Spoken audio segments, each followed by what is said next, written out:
in the 2000s when Disney Channel animation movies were like the height of popularity. I say much about some of those movies, honestly.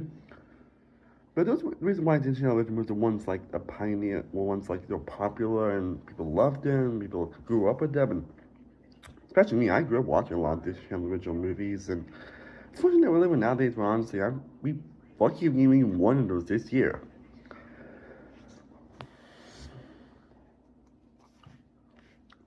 I mean, I think like last year, the year after, I actually ended up watching every single Disney Channel original movie out there, and obviously the quality varies honestly, but there are some that I still hold nostalgia and still hold a special place in my heart. And that's what we're talking about here, and that is the first two Camp Rock movies.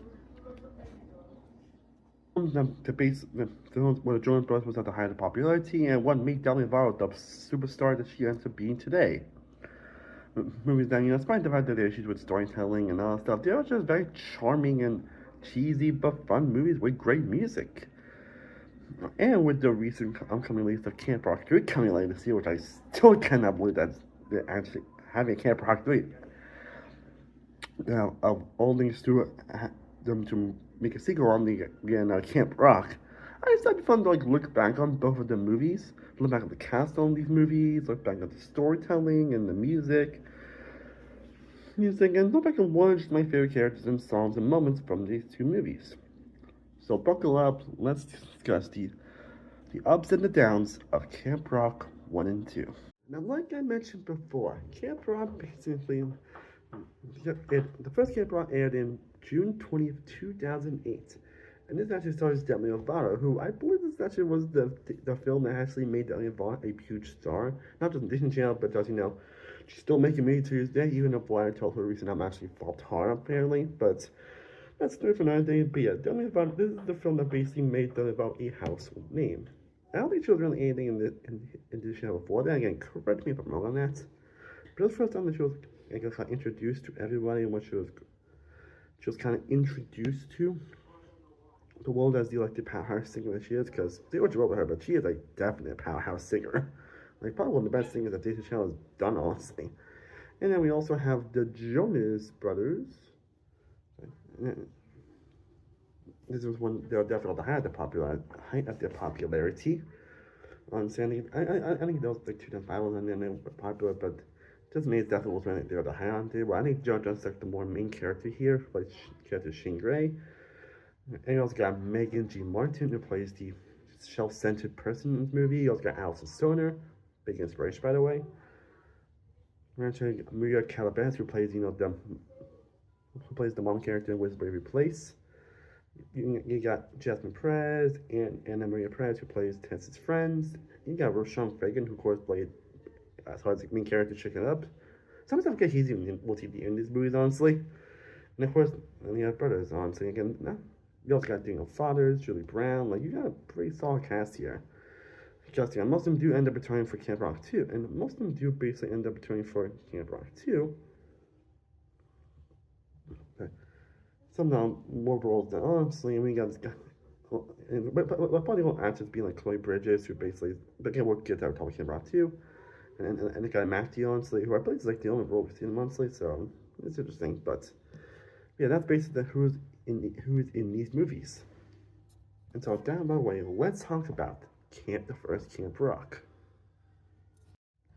Again, the first Camp Rock is interesting. And basically, you guys know the story of this movie is that it's basically involves an upcoming aspiring teen who can play Mitchie, who again is played by Dan Park, who's kind of very shy and kind of awkward a little bit.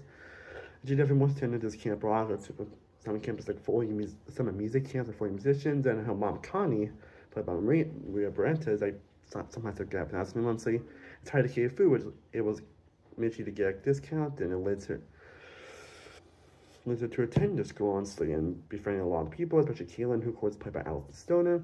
And of course, the main story is Shane Gray, who basically is a lead singer of this band, of this trio, Connect 3, to help rehabilitate his public image. And then one of these days, he ends up hearing Mitchie singing in the hall, and he basically is like, holy shit, this is the most beautiful voice ever. I need to find his voice. So basically, him is just more just trying to find like, who is that person that has that voice.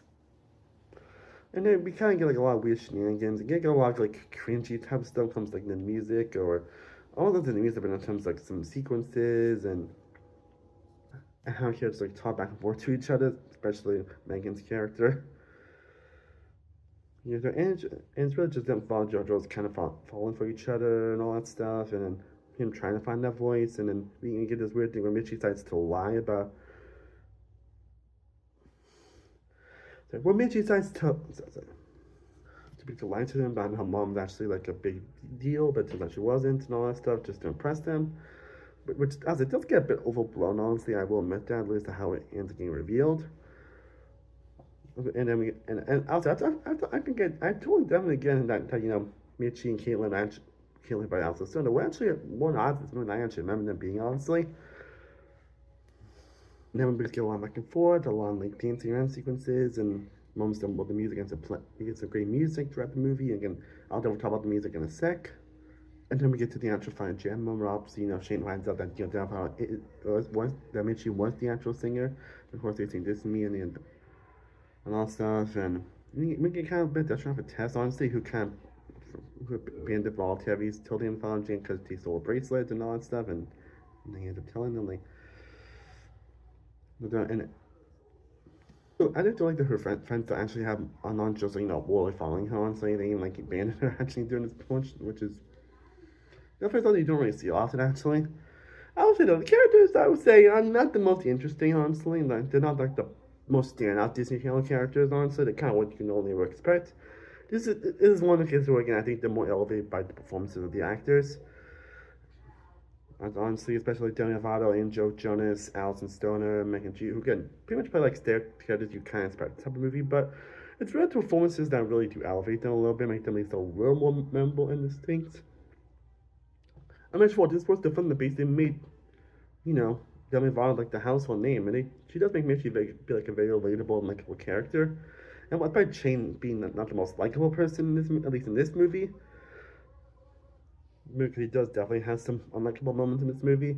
Joe Jonas, Joe Jonas does his best on. I mean, too bad the Jonas brothers aren't like the best when it comes to acting, honestly, especially this movie.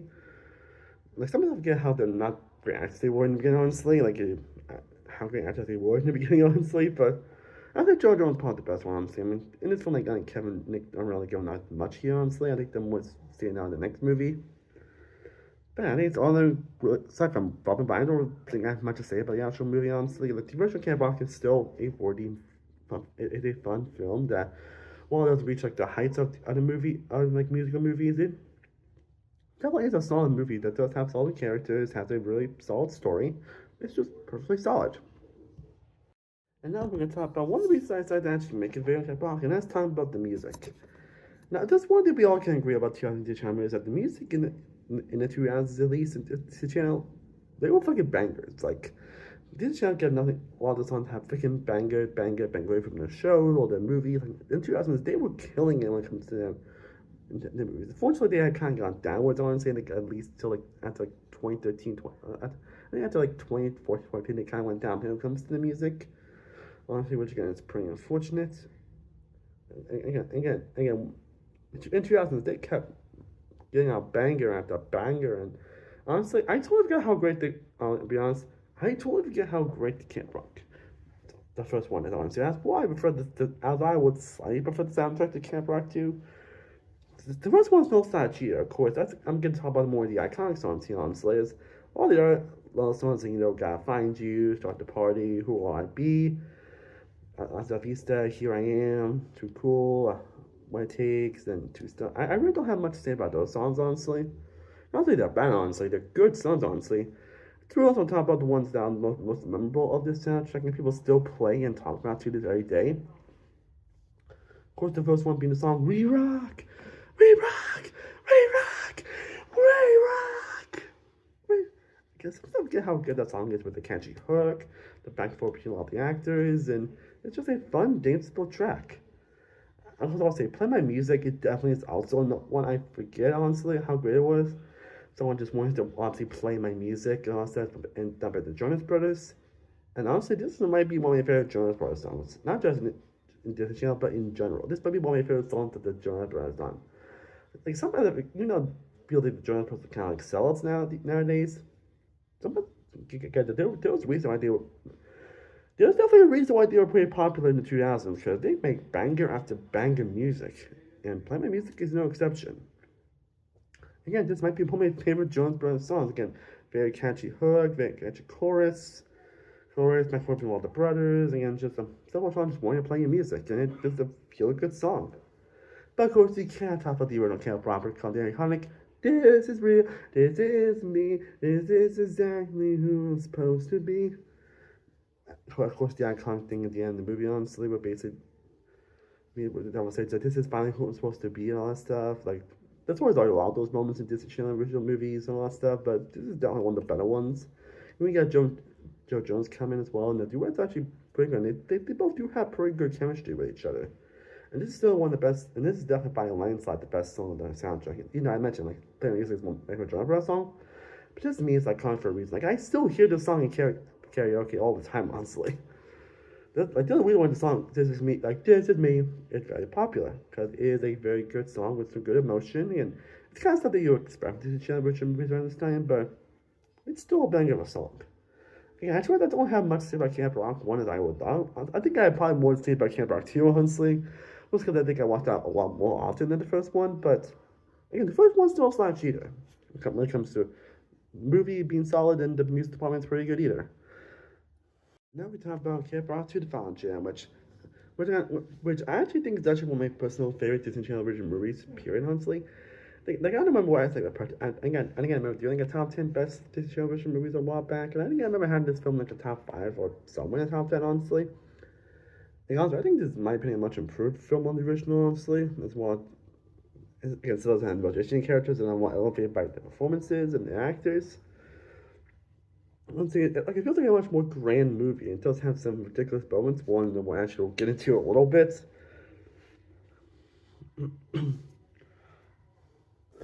But yeah, like I mentioned, most of the cast base ends up between, honestly, with what you know, coming Matthew Mitty Finley. Who ends up being the one of the antagonists in the movie, honestly, and then Dan Casher basically is like the former bandmate of the director of Camp Rock, who's also James' uncle as well, who I got to mention that. And the movie basically opens up like a year or two after I think a year after the original, but after that, we're basically they're excited to return from another summer and everything like that. And then there's a new camp called Camp Star that opened across them. And then we can see Camp Rock saying snacks to basically head them to the upcoming bonfire event, honestly. Like I found the founder is actually a guy that basically did that band years ago, and they identify it to be a brand new performance, and to be like the type of people to join Camp Star, honestly. And unfortunately, we ended up seeing Tess actually decided to join Camp Star. And unfortunately, we just saw Camp Star announced that they might close the camp. And I was like, hey, we're not concerts, we have to close. Then Mitchie and his friends end up. And Mitchie and his friends basically ends up assuming the roles, honestly. And then we also get this little love story between like when Nick Jones' character Nate, who ends up getting a more role here, basically ends up falling in love with the main villain's daughter, Dana, played by Chloe Bridges. Played by Chloe Bridges. And we definitely get some Alchemist. Excuse me. We get definitely get some Alchemist now, which I will talk about when we get to the music. But then we get some more back and forth, honestly. We're off to do. Mitchie and friends are stronger the rules and everything. And then they have competition with people over them, where the winner stays and the loser goes, all that stuff. And at least Mitchie basically being like overbearing, wanting to get the best out of everybody just so they can win and everything like that. And all those stress and pressure, causing friendship with friends, especially with relationship with Shane, who basically, like I mentioned, was the love interest, the one to spend time with them and all that stuff. And it just lets them just mercy more and then spend more time together and all that stuff. And then we get the actual competition. And so we have to get one more the interesting endings that we have seen this year. Movie. Basically, think, hey, Camp Star's gonna win. I'm gonna be underdogs. No, Camp Star actually wins. Like other ones, I'm like, what? I think I was like that when it came out. But we get such a happy ending as people like, yeah, Camp Star is not worth it. And basically, a lot of people from Camp Star, including test, and else Dana ends up deciding to join Camp Rock as well. It shows that they'll be open for December, which also now it's true because we get Camp Rock 3. And again, there are some moments that are very cringy, like I remember the scene with the dude, Camp Rock! Like, the couple people in the Camp Rock! Camp Rock! Camp Rock! Like, I don't think I can talk about that scene. It's one of the most cringiest scenes, yeah. There are some cringy moments here, but in terms of characters, story, and stakes, it's definitely a much better improved version of the original. I think the characters are a little more. I say, well, maybe some characters have more to do as here. I'm saying at least some characters are a lot more improved. Like Mitchie's a more can lead on, seeing the struggle what she's going through. The Jonas Bros are much better acted here, especially Joe Jonas. That one because some characters have more to do theirs, honestly. Have more moments than theirs, obviously. And also, the guy Matthew Finley. I'm not sure if he ended up being anything after this movie, honestly. I mean, I can't really look at his Wikipedia page, so I don't right now. So, no, but he was definitely a worthy ass to say, honestly. And his back and forth with Tess, where they kind of find each other as basically kept starting and just find out more just performance than like actual camp activities, which led to definitely a lot of friction between both of them. Which made for a definitely compelling narrative throughout. The while it's not the most exciting, more unique narrative out there, at least keeps you invested throughout. So it's a while there definitely have those cringy moments, like I mentioned earlier. It definitely is a story that's very fun to watch, has some pretty hilarious moments, and has some and emotion, which I think is what always made this movie one of the movies. Like, I think I watched this movie so many times when it ended up airing, and it always put a big on my face, and I always had the music on repeat. And speaking of the music, yeah, I love the soundtrack. This is honestly might be one of my favorites. Sorry. Like, this honestly might be one of my favorite soundtracks in any Disney Channel original movie. Like, there's one, but I don't think there's really like a dud track on this song, and I remember having a song on repeats to run on. So I felt like there were like 14 songs on the soundtrack, with a few to be bonus tracks, and only a few of them basically being like bonus tracks, honestly. But I actually do love a lot of bonus tracks in general. Like a lot of these songs are just pretty fun and upbeat and have just really fun, hilarious moments. And I'm actually going to talk about each of the songs in this one, because I think I have more to say about these ones than the first one. We have the first one, Brand New Day, which is the first song there for scene where she rides to the camp, and then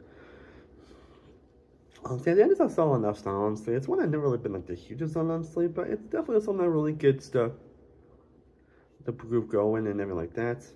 Then we got Fire, a song that Matthew Finley uses to open up the Camp Star performance and all that stuff, and the song's called. And it's a bonfire, so it's a song called Fire, honestly. And it's a pretty catchy song, honestly. Like, the Magic guy actually has some pretty solid vocals, and he has a lot of charisma and all that stuff. And the chorus, it's pretty catchy. Fire! That's what helps.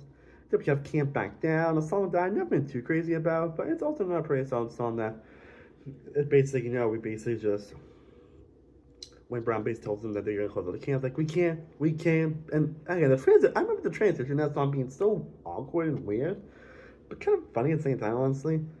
But it's also not a really fun song, honestly, with Alvaro, Alice Stoner, and Maria doing some fun vocals. And the chorus was pretty solid as well. Can't back down, not right now. Yeah, and then we get to It's On, honestly, which with that cringe scene I mentioned at the start, honestly, and basically they're like, it's on, it's on, it's on. It's definitely one of the song with the most cringy lyrics, but you just can't help but laugh and smile whenever they do play it. But as it kind of sets up the conflict in the movie, on them decided to actually do the competition thing. And it has a lot of most of the casting along, say mostly Demi Lovato and Megan Martin, who is a very talented singer, might add. Again, it looks to be a little cringy in the raps. I'm not the greatest, but it's still a fun song. And then we go to Way and Change the Thing, which is probably one of the standouts of the song, which basically is a duo between Demi Lovato and Joe Jonas again. And again, it's probably one of the best songs on this soundtrack. One of the best songs that, and I think it's a beautiful duet with a great chorus, and we're like fire and rain. You can drive me insane, but I can't stay mad at you for anything. We're like Venus and Mars, we're like different stars. You're the harmony in it. Like, that's all. Like, it's definitely one of the most popular songs that they've done for a reason, and it's definitely one of their best for sure. And then we get to Heart and Soul, which is basically like, if you got heart and soul, you can rock and roll. Again, another just upbeat song that really just a few good song as they realized they should probably start working on more, and then we did. Then we get to You're My Favorite Song, which is another duet between Daniel and Joe Jonas. Just more I prefer also the other duets, honestly. This is also a pretty fun duet one. It's definitely one on the more shorter end, honestly, but still a pretty fun song. Then we get to An Unfair Mind, Introducing Me, which is sung by Nick Jonas. This is basically her singing to the girl Chloe, who basically again is the daughter of the director Camp Star, and we kind of have a couple of hit runs, a couple like meetups, honestly, and then kind of falls in love and everything. He's like and he has a hard time in the arc. He has a hard time expressing who he is and all that stuff, and like how he is as a person and about him and what it's about him. And he basically it's called Introduced to Me. So he says some like weird things and some cringy stuff, honestly. But you know, it's pretty fun and chill and just puts up a smile on my face whenever I hear it. And yeah, Nick Jonas is a very talented singer, so he really sells what he said here. And then we have Tear It Down, which is basically the song they do in the showcase. It's not a pretty solid song. I think I prefer Fire, honestly, but he does a good jam, honestly. And then we have What We Came Here For, which is basically, you know, that's the big song of the movie, honestly. Hoping that else can make it win, honestly. Well, and most of the people end up singing it, and it's a pretty like upbeat and just epic tune, honestly. That you hope it was gonna make it win, unfortunately it didn't, but it's not a great song. And then we end off with This Is Our Song. This is like the chorus is pretty great. I actually remember. Sorry. Like sometimes chords actually will get really stuck in my head. Sometimes like this is our song right here together. I don't remember all the full lyrics at the moment, but it's definitely a pretty great song, a pretty solid song, and definitely a good way to close out the movie, as it basically just ends with basically everyone just coming together and celebrate K-pop from that year. And but then we actually got 3 new bonus tracks, actually, which I think ended up coming in the standard versions, honestly. I don't think I'm going to worry about it. I think 2 songs appearing in the showcase. I think one appeared at a certain point in the movie. We've got Different Summers, which is played by Demi Lovato, and I wish that actually was played in the actual movie, because that actually is a great song, and probably some of Demi Lovato's best vocal work yet. It's a very simple song, but it's actually a pretty touching one as well. Then we got Walk in My Shoes, which honestly, between the Matthew McFinley songs, this is probably my favorite, actually. I thought it was a catchy chorus, honestly. This song's called Walk in My Shoes again. It's a pretty catchy song with actually some of the best production, some really good production here, and just a pretty good beat as well. And lastly, we have probably my favorite song to Camp Rock as well. It's Not Too Late. Yeah, I don't know exactly this was placed in the actual movie, but it basically is. I guess it explains a lot of the conflict that comes to the actual movie and all that stuff, especially like it's basically about on the conflicts and then going on the actual movie, and then trying to prove them right and trying to like win and everything and all that stuff, and trying to again, of course, and again, some of Demi Lovato's best vocal work that we have gotten. And it's a song that really hits like the conflict and all the emotions that she's going through in the movie. And it's personally one of my favorites. And depending on my soundtrack, playing Rock Go Home from Iron Weasel from the show Iron in the Band actually ends up appearing here, so did that what you will. But overall, the soundtrack is pretty epic. It's, my opinion, one of my favorite soundtracks that Disney Channel has ever done. And now let's talk about the actual characters that appear in the movie, actually. Let's get more detail on the characters. Let's get Demi Lovato, Mishy Torres, played by Demi Lovato. Again, this was the movie that basically made her a household name on Disney Channel. This goes like a year later, basically on her own show in Shining Chance, which the show I do have, honestly, something great is I do have a lot of nostalgia for that show, honestly, and I was fortunate how much it ended the way he did. But Demi Lovato is a pretty talented actress and also a pretty talented singer, and these movies, and while Mishy's not the most riveting character in the world, her performance definitely elevates it, honestly, and she does go through a lot of growth throughout both her movies, and she's kind of shining in the first one, she becomes more confident, then we see her more confident in this movie, and kind of see go through her arc, basically, go through arc in this movie, and it's actually very compelling. And then we got the Jonas Brothers, honestly, who, as I mentioned before, not really the best when it comes to acting, at least in the first movie. But Shane, I think Shane is probably the more compelling one, honestly. I don't think Kevin really doesn't get much to do, honestly, fortunately, but that's fortunate Kevin, unfortunately, but that's a story for another day. But Shane also goes through a very compelling, honestly, with kind of like a spoiled arrogant in the first movie, and it's kind of a lot more modest in the second movie and all that stuff, and a lot more helpful. And she and Evolve have really good chemistry. Then we've got Alison Stone who plays Kaylin, who I think has a lot more to do in the second movie, in the first movie than the second movie, honestly. But she and Evolve have a good chemistry, honestly, and that's a pretty fun moments throughout. And then we got Tess by Megan G. Martin. I don't remember the Megan actually ended up being able after this movie, honestly, because I'm not wrong, but she also does go through a bit of arc, which basically was the nemesis on the previous movie, and then basically ends up becoming a friend, and then she goes against Star in this movie, and then realized that, yeah, she's probably a terrible person. And again, her like rivalry with like Matthew in this movie, it kind of argues throughout. There was actually a pretty fun moment, and it's a really compelling thing for Tess to go through when it comes to arc. And speaking of Matthew, I'm fairly honest, again, I don't know if Matthew has just been anything after this movie, correct me if I'm wrong on that, but he was a pretty solid villain here as well. And also Tess's friends, Ella and Peggy, also all pretty fun characters and do have some pretty fun moments, and also pretty talented singers as well.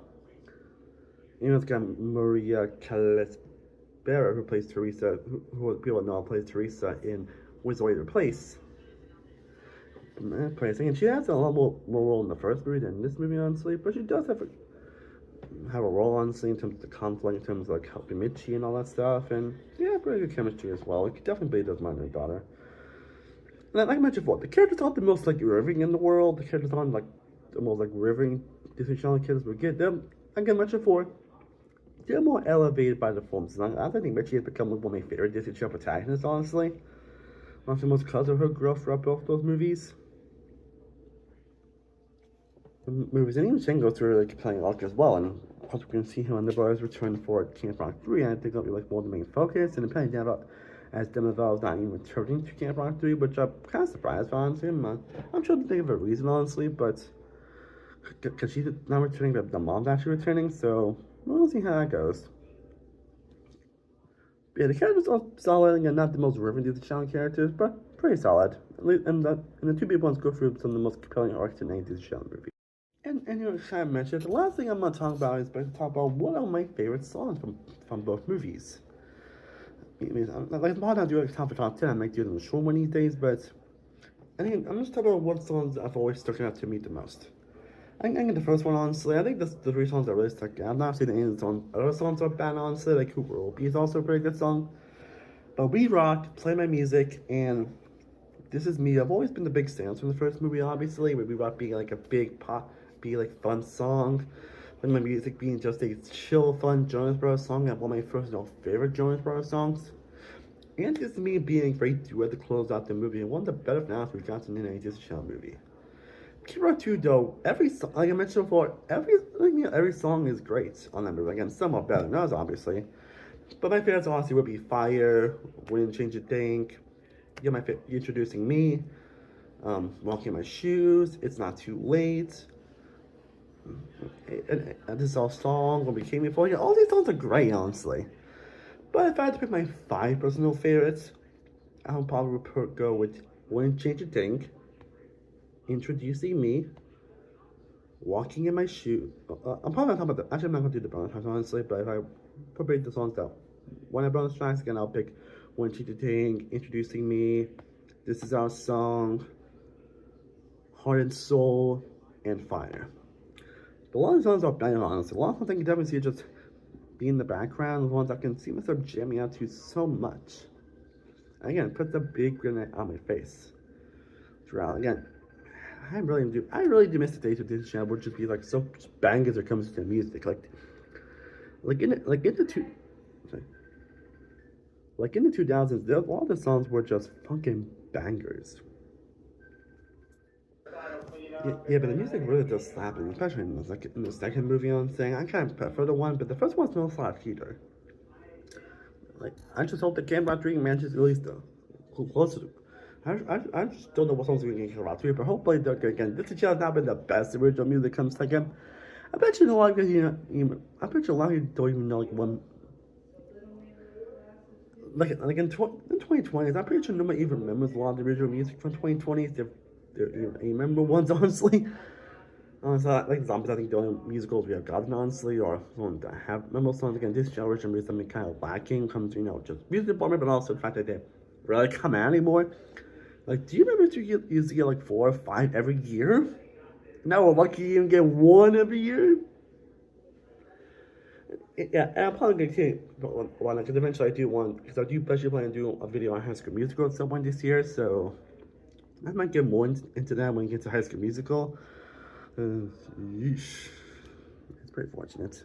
And that basically gives my thoughts on Camp Rock 3, on the first 2 Camp Rock movies, which again, it's definitely interesting looking back on these movies all these years, and honestly, as to while they're not the most riveting stories in the world, and they had the most riveting characters, and again, they were iconic on those times for a very good reason. I still have fond memories of both these movies. And first Camp Rock definitely has some cringy moments. And the first one especially has some really cringy moments, and it's not the best story in the world, but again, and solid characters and the music, and does elevate it, honestly. Camp Rock 2 I think is much better. I think my rewatch actually confirmed this is one of my favorite show original movies, especially with the music and the story. And still has crazy moments, especially with that Camp Rock. Camp Rock. You probably wouldn't know what I'm talking about, but yeah, I still have fond memories of both these movies, and I still do hold them as much close to my heart, especially the second one.